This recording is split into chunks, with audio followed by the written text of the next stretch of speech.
एक अद्भुत कृष्ण भक्त की आपको कथा सुनाते हैं, जो पहले भगवान की बहुत निंदा करते थे, भगवान को गालियाँ बकते थे और उसके बाद वो अनन्य भक्त बने। भगवान ने पहले उनको साक्षात दर्शन दिए, उसके बाद वो भक्त बने।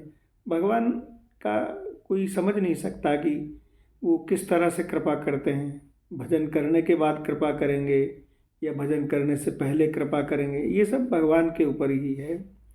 ये कथा गीता प्रेस गोरखपुर से निकली कल्याण पत्रिका में आई हुई है, वो मैं आपको सुनाता हूँ। मैं हरिद्वार के कुंभ से वापस लौट रहा था, तो रास्ते में जिला मुजफ्फरनगर में एक गांव में जाना हुआ। वहाँ एक ब्राह्मण ने भिक्षा कराई। मैं वहाँ रुक गया और बहुत से लोग वहाँ आए। उनमें एक ठाकुर साहब थे जिनकी उम्र करीब 70-75 वर्ष होगी। चेहरे पर बड़ा तेज था, शरीर खूब हष्ट-पुष्ट था। वे प्राय दिन भर माला जपा करते थे। अपने को आर्य समाजी कहते थे। मैंने एक दिन उनसे पूछा कि यदि आप आर्य समाजी हैं तो फिर माला क्यों जपते हैं? तो उन्होंने अपनी जीवन की एक घटना सुनाई।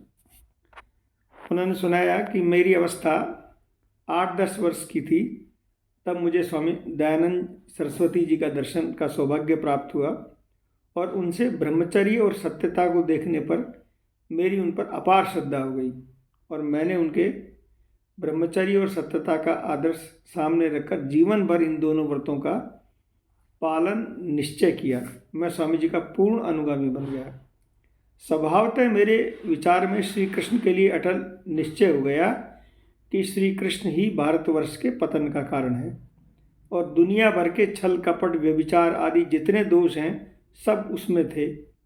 कृष्ण नहीं हुआ होता तो शायद भारतवर्ष में ये पाप इस रूप में नहीं फैलता।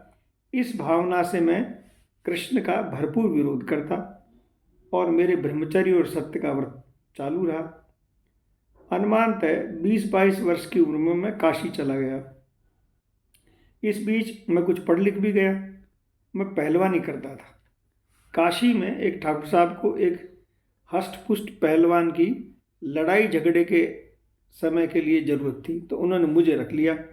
मेरे जिम्मे कुछ भी काम नहीं, खूब कसरत करता, बदन इत्यादि चाहे जितना माल खाना, पहलवानी करना और ठाकुर साहब जब कभी बाहर जाएं तो लाठी लेकर उनके साथ हो जाना।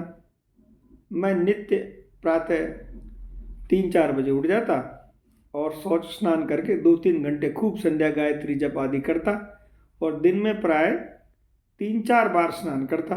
दोपहर और साय की संध्या करना मेरा जीवन खूब आचार विचार कर्म कांड में बीतता। इन सब बातों के अतिरिक्त मैं रात्रि को नियम से प्रतिदिन आर्य समाज में जाता और 1 घंटे व्याख्यान देता। व्याख्यान में मेरा एकमात्र विषय रहता कृष्ण और राम की भरपेट निंदा करना और उन्हें खूब गालियाँ देना। जिन ठाकुर साहब के यहाँ मैं रहता था, उनके घर में एक भगवान कृष्ण का मंदिर था। उनके पुजारी जो थे वो बड़े कृष्ण भक्त थे। ठाकुर साहब के घर में ठाकुर पूजा थी और घर के स्त्री पुरुष छोटे बड़े सभी प्राय प्रेम से पूजा करते। यद्यपि मैं कृष्ण का विरोधी था, परंतु मेरे ब्रह्मचर्य और सत्य के व्रत से प्रसन्न होकर मंदिर के पुजारी और ठाकुर साहब दोनों ही मुझ पर बड़ा स्नेह रखते। कभी कभी पुजारी जी मुझसे कहते, ठाकुर साहब यदि तुम कृष्ण की उपासना करो तो तुम्हारे जैसे सच्चे आदमी को बहुत जल्दी साक्षात्कार हो जाएगा। पुजारी जी तो मुझ पर बड़ा अनुग्रह करते, पर ये बातें कहने बदले में उनसे श्री कृष्ण की भरपेट खरी खोटी सुना था। पुजारी जी प्राय यही कहते कि मेरा वही उत्तर होता। एक दिन पुजारी जी जब फिर बात कही तो मुझे बहुत क्रोध आया और मैंने शक्ति भर कृष्ण और पुजारी जी को बहुत कुछ बुरा भला कहा। यहाँ तक कि उस दिन मेरे इस कठोर कथन से पुजारी जी व्यथित होकर रोने लगे। उस दिन पुजारी जी को बहुत कष्ट हुआ। मैं उस दिन रात्रि को 10 बजे दूध पीकर सदैव की भांति भूमि पर सो गया और पास ही तख्त पर पुजारी जी सो रहे थे। रात्रि को मेरी आंखें खुली तो मैं क्या देखता हूँ कि पूरा कमरा रोशनी से भरा हुआ है, सूर्य जैसा प्रकाश है। मैं एकदम फटाफट उठ बैठा। मैं प्रातः 3:30 बजे जागने वाला, आज इतनी देर हो गई। मुझे बड़ा कष्ट सा हुआ। मैंने उठकर देखा कि पंडित जी तख्ते के पास 10-12 वर्ष का एक सुंदर बालक खड़ा है और मुझे देख देख कर हंस रहा है। मुझे उस बालक को इस तरह मुस्कुराते देखकर गुस्सा आया और मैंने उससे फटकार कर कहा, मेरी धोती लोटा कहाँ है, जल्दी ला, हंसता क्यों है। यह सुनकर वो और हंसने लगा। मुझे बड़ा भारी बुरा लगा। मैं उसे मारने को दौड़ा। बालक तख्ते के चारों ओर भागने लगा और मैं उनके पीछे पीछे भागता।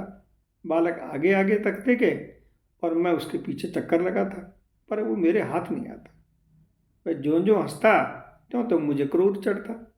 मैं उसे फटकारता और चिल्लाता। मेरा चिल्लाना सुनकर पुजारी जी उठ बैठे और वो भी आसपास के बहुत से स्त्री पुरुष वहाँ जमा हो गए।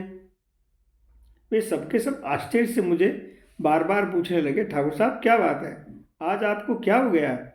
मैं उस बालक के हंसने की शैतानी बतलाकर कहने लगा, देखो इस बालक को समझा दो, नहीं तो इसके हक में अच्छा न होगा। वे बेचारे कुछ भी नहीं समझ सके क्योंकि उन्हें कुछ दिखाई नहीं दे रहा था। मैं देखता हूँ कि यह लड़का झट से पुजारी जी की गोद में जा बैठा और तत्काल अदृश्य हो गया। मैं भी हैरान रह गया। इसी के साथ मुझे तो बड़ा भारी प्रकाश दिख रहा था, वह भी जाता रहा और चारों ओर वही रात का अंधकार छा गया। लोगों ने पुजारी जी से बात हुई तो वे कहने लगे, ठाकुर साहब यहाँ तो कोई लड़का नहीं है। हम सब लोग बड़े आश्चर्य में हैं कि आज इस रात्रि के समय आपको न जाने क्या हो गया है। मैंने अपने को कुछ सावधान करके घड़ी दिखलाई तो रात का 1 बजा था। मैंने सारी घटना लोगों को सुनाई और सब कहने लगे, ठाकुर साहब जितनी आप बहुत निंदा करते थे ना, ये चमत्कार उन्हीं का तो नहीं है। मैंने कहा, कुछ भी हो, ऐसी बातें से मैं कृष्ण को भगवान नहीं मान सकता।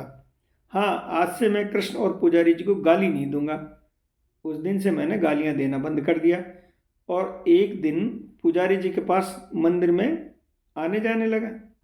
एक दिन मैं मंदिर में जाकर देखता हूँ कि जिन ठाकुर साहब के यहाँ मैं रहता था, उनका 12-13 वर्ष का एक लड़का जो 3-4 महीने से ननिहाल गया हुआ था, वह खड़ा है।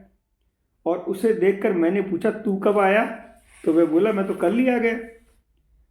मुझे झूठ से बड़ी चिढ़ थी। मैंने कहा, तू मेरे सामने झूठ बोलता है, मैं तो हर समय घर में रहता हूँ, वहीं खाता पीता हूँ, मैंने तो तुझे कल से देखा ही नहीं। लड़का यह सुनकर मेरी तरफ देखकर जोर जोर से हंसने लगा। मुझे बड़ा गुस्सा आया।